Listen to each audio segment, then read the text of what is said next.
My parents gave my sister a luxury villa and left me an empty parking lot. You can always sleep under. I'm Lucy, 32, the parking lot heiress. A title that once made me cringe but now brings a smile. I still remember that day clearly sitting in the attorney's office watching my sister Amanda receive a luxury villa while I inherited an empty parking lot. My parents' final words to me in their will echoed in the room. You can always sleep under the stars. The familiar pain of being the least favorite child washed over me again. But stick around and subscribe to see how I turned that humiliation into my greatest triumph. Let me know where you're watching from, and hit that like button if you've ever turned rejection into success. I grew up in a wealthy suburb outside Boston, in a family where success was measured by my father's standards. Thomas Marshall. My father built his real estate empire from nothing, a fact he reminded us of daily.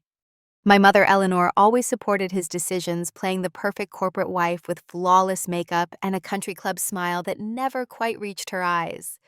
From my earliest memories, the difference in how they treated my sister Amanda and me was clear as day. Amanda, just 2 years older, was the golden child. She had straight blonde hair, perfect grades, and the kind of personality that made her the center of attention at every gathering. I was different. My curly brown hair never stayed in place. My mind wandered during lessons, and I preferred sketching building designs to attending cotillion. "Why can't you be more like your sister?" became the soundtrack of my childhood. When I brought home an A-, they would sigh with disappointment. When Amanda brought home a B+, they would celebrate with dinner at our favorite restaurant. I remember my 10th birthday party. I had begged for months to have a small gathering at the local art studio where we could paint and create. My parents agreed reluctantly, but on the day of the party, they invited business associates with children I barely knew. They transformed my creative afternoon into a networking opportunity, complete with a photographer from the local society pages. I spent most of my birthday in the corner watching Amanda charm the adults, while I felt invisible in my own celebration. For Amanda's Sweet 16, our parents rented out the ballroom at the Ritz-Carlton. For mine, they were conveniently away on business, leaving me with our housekeeper and a store-bought cake. "We'll celebrate when we get back," they promised, but they never did. In high school, I threw myself into academics, hoping that success would finally earn their approval. I joined the debate team, edited the school newspaper, and maintained a 4.0 GPA. At the state debate championship, which I won, I scanned the audience repeatedly hoping to see them. They never showed. That same weekend, they drove 3 hours to watch Amanda perform in a community theater production where she had 2 lines. When college applications came around, I applied to business schools thinking pragmatism might finally win them over. I was accepted to several prestigious programs, including my father's alma mater. The night I received my acceptance letter, I ran downstairs to share the news. "That's nice, Lucy," my father said without looking up from his newspaper. "But you know we can't afford to send both of you to private universities. Amanda's education at Princeton has to take priority." That night I cried until my eyes were swollen. Then I made a decision. I would go to college without their help. I took out loans and worked 3 jobs: morning shifts at a coffee shop, afternoon hours at the university library, and weekend work doing bookkeeping for a local business. Meanwhile, Amanda lived in a luxury apartment near campus, paid for by our parents, with a monthly allowance that exceeded my entire semester's earnings. Despite working nearly full-time, I graduated with honors in business management. My parents attended my graduation, sitting stone-faced in the audience, while I accepted my diploma. That evening, at what should have been my celebration dinner, they spent the entire time discussing Amanda's upcoming law school plans. "Your sister is going to make something of herself," my father said, raising his glass in a toast. "The Marshall name will be in good hands." I swallowed hard and said nothing, promising myself that someday they would see my worth too. After graduation, I moved into a tiny studio apartment in downtown Boston. The bathroom was barely big enough to turn around in, and I could touch both walls of the main room if I stretched out my arms. But it was mine, paid for with my own money, and that made it precious. Amanda, meanwhile, moved into a brownstone townhouse our parents purchased for her as a law school graduation gift. It was in Beacon Hill, one of the most expensive neighborhoods in the city, with original hardwood floors and a rooftop garden. I visited once for a housewarming party and listened to Amanda complain about the limited closet space, while I worried about making rent that month. I landed an entry-level position at Urban Development Partners, a commercial real estate firm. My starting salary barely covered my expenses, but I was determined to work my way up without family connections. Each morning, I arrived an hour early. Each evening, I stayed late studying market trends and learning everything I could about property management. "You've got a good eye for potential," my boss Jack commented after I identified an overlooked property that turned a significant profit. "Not many people can see value where others see nothing." Those words meant more to me than any praise my parents had ever given. I began specializing in urban revitalization projects, transforming neglected spaces into community assets. I became particularly interested in creative uses for parking lots and underutilized urban spaces. The irony of that interest would only become clear to me years later. Every few months, I would make the obligatory visit to my parents' home, psyching myself up for the inevitable comparisons and criticisms. Amanda would be there wearing designer clothes and sharing stories about the important people she was meeting through her job at a prestigious law firm. "Lucy, you really should do something about your hair," my mother would say within minutes of my arrival. "First impressions are everything in business. No wonder you're still stuck in that entry-level position." "It's not entry-level anymore, Mom. I was promoted to project manager last month." "Well, that's nice, dear. Did you hear Amanda is handling cases for the governor's office now? She might be made partner before she's 35. On my 30th birthday, I decided to make one more attempt to connect with my parents. I invited them to dinner at a nice restaurant, hoping that neutral territory might help ease the tension. "We have some exciting news," my father announced before we'd even ordered appetizers. "We've decided to put Amanda on the board of Marshall Properties. It's time she started learning the family business." "That's great," I managed, swallowing my disappointment. "I actually have some news too. I'm being considered for a director position in my company's urban planning division." My mother nodded absently while scrolling through photos on her phone. "Look at these pictures from Amanda's charity gala last weekend. Doesn't she look stunning?" The governor's wife asked where she got her dress. That was the last real conversation I had with them. 3 weeks later, I received a call from Amanda. Our parents had been in a car accident on the way home from their vacation house in the Berkshires. They didn't survive. The attorney's office was on the top floor of a gleaming downtown skyscraper that my father had actually helped develop. Large windows overlooked the Boston skyline, and I could see the harbor in the distance. Under different circumstances, I might have appreciated the view. The room was filled with relatives and family friends, all dressed in appropriate mourning attire. Aunt Judith dabbed at her eyes with a monogrammed handkerchief. Uncle Robert stared stoically ahead. Cousins I barely knew whispered among themselves. In the front row, Amanda sat with perfect posture, her grief looking as designer as her black Chanel suit. I slipped into a chair in the back row, feeling like an outsider at my own parents' will reading. My simple black dress from a department store made me feel underdressed, but it was the best I could afford. "Thank you all for coming today," Mr. Feinstein, my parents' longtime attorney, began. "Thomas and Eleanor Marshall were dear friends as well as clients, and their loss is deeply felt by us all." He adjusted his glasses and began reading from the thick document before him. The estate was substantial, even more than I had realized. Properties in 3 states, investment portfolios, art collections, vacation homes. One by one they were distributed. "To our beloved daughter Amanda Marshall, we leave our primary residence in Brookline valued at $5.2 million, fully furnished with all contents." Amanda nodded as if she'd expected nothing less.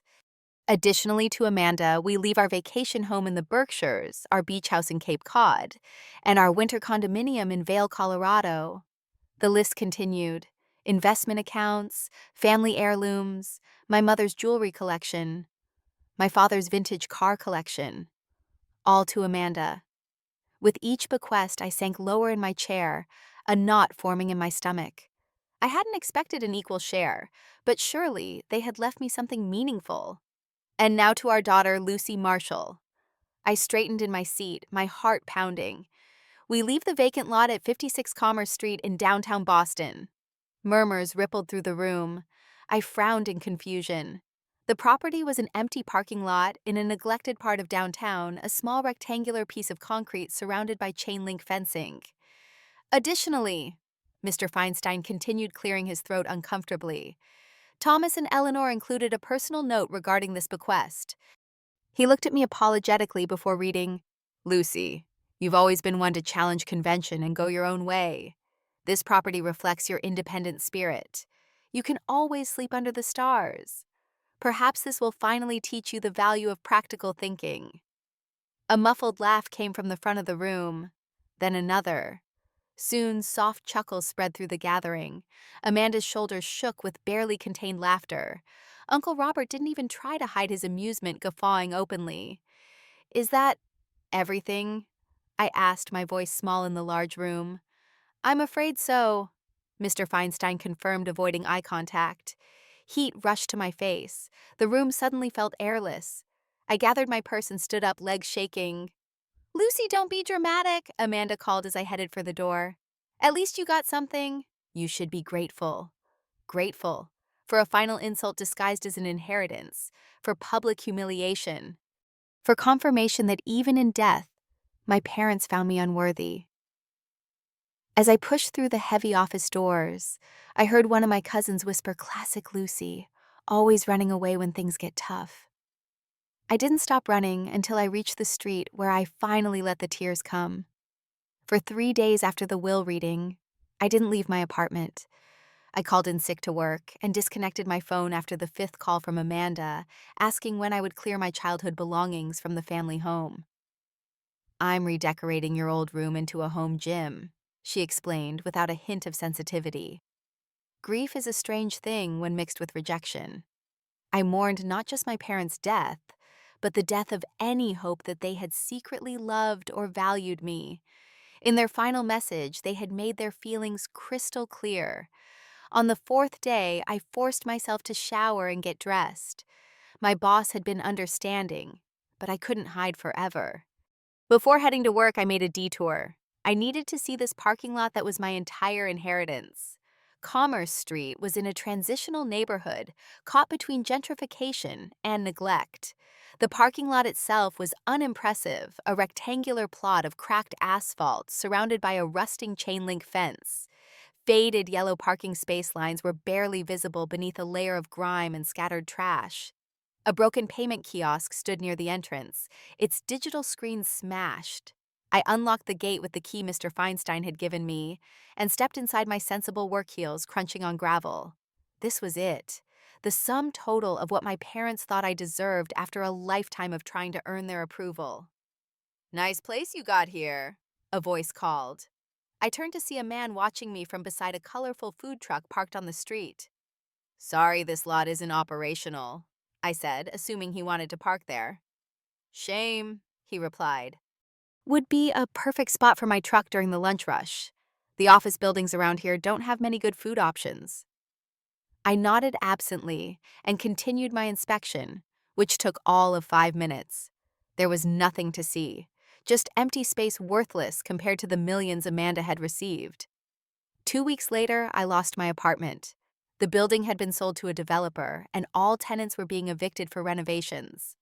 With Boston's rental market and my limited savings, I couldn't find an affordable place on short notice.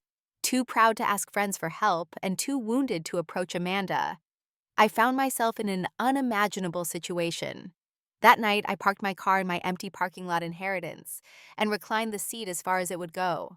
Staring up through the sunroof at the night sky, the cruel irony hit me. You can always sleep under the stars, they had mocked. And here I was doing exactly that. I laughed until the laughter turned to tears, and then back to laughter again. Something broke inside me that night, but something else was born. As I drifted to sleep, watching the stars through my sunroof, a question formed in my mind. What if I actually could make something of this worthless piece of land? The next morning, I was awakened by a knock on my window. It was the food truck owner I'd met before.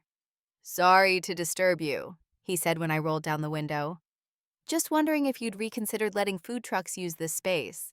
I know a few owners who would pay good money for a regular spot. I sat up straighter. How much would they pay? Depends on the location and foot traffic. This area gets busy during weekdays. I'd say 200 a week for a guaranteed spot wouldn't be unreasonable. 200 a week? Not much, but it was something. And what if there were multiple trucks? Give me your number, I said. I might have an idea. That evening, I researched everything I could about food truck regulations, urban space usage, and temporary structures. I discovered that in several cities, vacant lots had been transformed into vibrant food truck parks and outdoor markets. With my background in urban development, I began to see possibilities where before I had seen only emptiness. I drafted a business plan, crunched numbers, and made projections. If I could host even 5 food trucks regularly, charging a reasonable fee, and possibly a small percentage of sales, I could generate enough income to improve the space, which would attract more vendors, creating a positive cycle. For the first time since my parents died, I felt a spark of excitement. Perhaps their final insult could become the foundation of something uniquely mine. With my business plan in hand, I approached 3 banks before finding one willing to give me a small business loan. My credit was good, my proposal solid, but the amount was modest by their standards. "We're investing in you more than the property," the loan officer admitted. "I used the funds to clean up the lot, repave the worst sections, and add basic electrical hookups that food trucks could use instead of running generators. I gave notice at my job, ignoring my coworkers' concerned glances. "You're giving up a promising career for a parking lot?" my boss asked incredulously. Working from dawn until dusk, I transformed the space. New fencing replaced the rusted chain link. Fresh paint covered graffiti. I installed a small shed at the entrance that would serve as an office. Every penny was carefully budgeted, every decision calculated for maximum impact, with minimal expense. Finding the first few food truck owners willing to commit wasn't easy.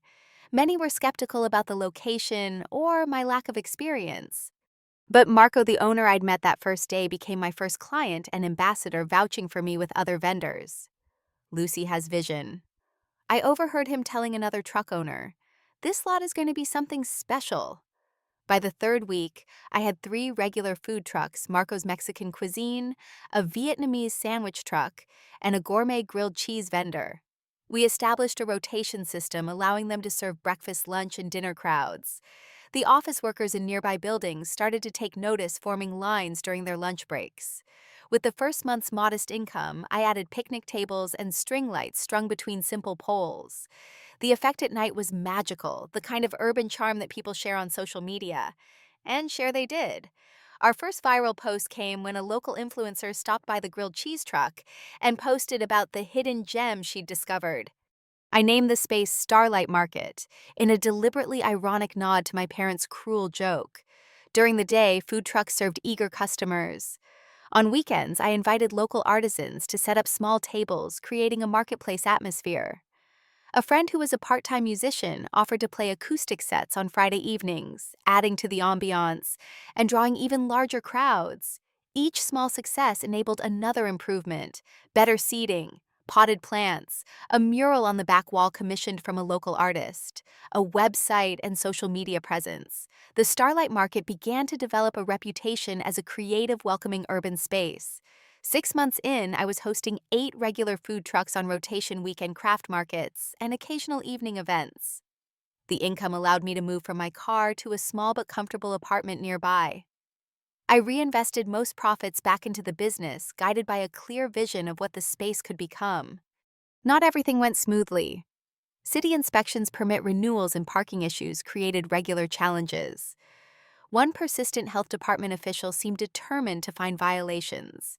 A neighboring business complained about the noise. Winter weather threatened to slow business to a crawl. But for each problem, I found a solution. I became adept at navigating city bureaucracy. I installed sound barriers to appease the neighbors. For winter, I added outdoor heaters and a large tent area, marketing it as a winter wonderland experience, complete with specialty hot drinks and comfort foods. One year after inheriting the worthless parking lot, Starlight Market was featured in Boston Magazine's Best of Boston issue, highlighted as an innovative urban space and culinary destination. The day the article was published, we had our busiest day ever, with lines stretching around the block.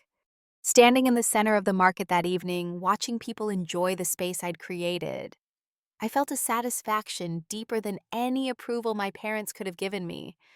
From nothing, I had built something valuable, something uniquely mine. The local TV station called next, wanting to feature the market in a segment about urban renewal. I agreed, not realizing that this publicity would bring my past crashing back into my carefully constructed new life. The TV segment aired on a Thursday evening. By Friday morning, my phone was buzzing with congratulatory messages from friends and vendors. By Friday afternoon, a message appeared that made my heart stop. Amanda, interesting little project you've got going. We should catch up. After years of minimal contact, her sudden interest was suspicious at best. I didn't respond immediately, unsure what to say. 3 days later, she appeared at the market during lunch service. She looked out of place in her tailored business suit and designer heels, picking her way carefully between picnic tables and standing awkwardly in line at Marco's truck. I could have avoided her hidden in my office, but that would have given her power I wasn't willing to concede.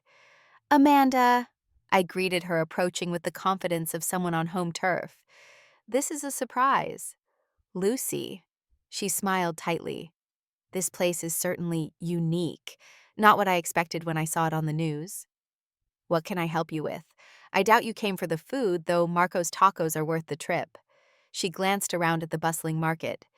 You've done well for yourself considering what you had to work with. Very creative. The compliment, if it was one, felt barbed. I'm managing. Yes, I can see that. Word is, you're managing quite profitably. She lowered her voice. We should talk privately. In my small office, Amanda got straight to the point. The family's been discussing your little business venture. Quite the entrepreneur, turning a parking lot into this. She waved her hand dismissively. The family. You mean you. You are the only family I have left, and we haven't spoken in over a year. Semantics. The point is, Dad's old business partners and I have been talking. The will specified a parking lot for personal use, not a commercial venture. Technically, you violated the terms. My blood ran cold. That's not true. There were no restrictions on how I could use the property. That's open to interpretation. Her smile was sharp. But we're family. I'm sure we can work something out. A profit-sharing arrangement, perhaps save 40% to the Marshall estate. You've got to be kidding me.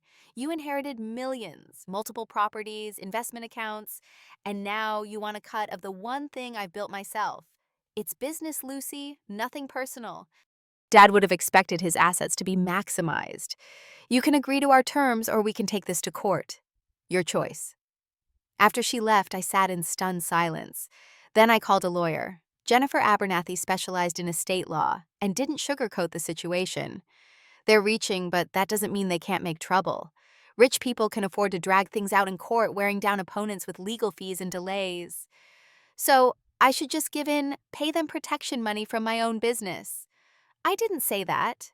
Jennifer smiled. I said they can make trouble. But so can we. Let me see the exact wording of the will. The next week brought a formal legal letter demanding profit sharing and threatening litigation. But it also brought unexpected support. When word got out about the potential lawsuit, my vendors rallied around me. Regular customers expressed outrage. The local business association offered resources. Jennifer discovered documents showing that my parents had acquired the parking lot as part of a larger deal and had considered it worthless. In their internal communications, they had explicitly referred to it as that useless concrete pad and a tax write-off at best. They never expected you to do anything with it, Jennifer explained. That's our angle. They gave it to you expecting failure, not success. The story leaked to the press. Family feud over food. Truck fortune read one headline. Sister via sister in inheritance battle declared another. A particularly devastating article detailed the disparity in what Amanda and I had inherited, garnering public sympathy for my side. Sensing the shift in public opinion, Amanda requested a private meeting. We met at a neutral location, a coffee shop halfway between her Beacon Hill brownstone and my modest apartment. This has gotten out of hand. She began, looking uncomfortable. The negative publicity is affecting my standing at the firm. What did you expect, Amanda? That I would quietly hand over a chunk of my hard-earned business because you threatened me? You've always been so dramatic. She sighed, then lowered her voice. Look, there's something you should know. Mom and Dad never thought you'd do anything with that parking lot. Dad actually laughed about it before they finalized the will. He said it was the perfect gift for you because it was as empty as your business sense. The words stung, but not as much as they once would have. And yet here we are. My empty business sense has created something valuable enough that you're trying to take it from me. For the first time, I saw uncertainty in Amanda's eyes. The lawsuit is causing problems for me. My firm doesn't like the publicity. If you'll sign a confidentiality agreement about this conversation, we're prepared to drop the matter. Victory tasted sweeter than I had imagined. I'll have my lawyer review any documents you send over. 2 days later, the lawsuit was withdrawn. Amanda issued a brief public statement about family misunderstandings and supporting my sister's entrepreneurial spirit. I maintained a dignified silence, letting my success at Starlight Market speak for itself. 1 year after the lawsuit drama, Starlight Market had become one of Boston's most popular urban destinations. What began as an empty parking lot now housed a rotating collection of the city's best food trucks, weekend artisan markets, and evening cultural events. The string lights had been upgraded to permanent installations, creating a magical atmosphere that drew visitors even in the colder months. With the profits from the first location, I purchased another neglected property nearby, expanding the Starlight concept to include an indoor marketplace for year-round operation. My business card now read, Lucy Marshall, founder and CEO, Starlight Urban Spaces. The journey of healing from my family's rejection wasn't linear. Some days the old pain would resurface unexpectedly. A casual comment about family, a holiday advertisement showing perfect parents and children. Even my own success sometimes reminded me of what my parents had missed by never believing in me. But alongside the pain, I had built something beautiful. More than a business, I had created a community. The food truck owners, artisans, and regular customers became a chosen family that valued what I brought to the table. Marco's daughter called me Tia Lucy and ran to hug me whenever they arrived for their market days. The elderly couple who sold handcrafted jewelry on weekends saved special pieces to show me first. The local musicians who performed at our evening events invited me to their other shows. In a twist of irony, the luxury villa that Amanda had inherited became a burden after the housing market took a downturn. The property taxes and maintenance costs strained even her substantial resources. Meanwhile, my worthless parking lot generated steady income in all economic conditions, as people always needed to eat and craved community spaces. I started a business incubator program offering subsidized space at Starlight to first-time entrepreneurs with innovative food or craft concepts. The launch pad, as we called it, gave others the chance I had needed to build something meaningful without family connections or substantial capital. Watching these small businesses thrive under my mentorship healed something deep within me. One evening, as I locked up the office after a particularly successful weekend market, I noticed a familiar figure standing awkwardly at the entrance. Amanda. We hadn't spoken since the lawsuit was dropped. "Nice evening," I said cautiously. "Yes, the market looks good, very lively." She hesitated. "I'm selling the Berkshire's house. Too much upkeep." I nodded, unsure why she was telling me this. "You were right." She continued, the words clearly difficult for her. "What you've built here, it's impressive. More impressive than managing what was handed to you." It wasn't quite an apology, but from Amanda, it was significant. "Thank you for saying that," I replied. "Would you like a tour? We've made some changes since you were last here." That brief conversation didn't erase the past, but it opened a door to a different kind of future.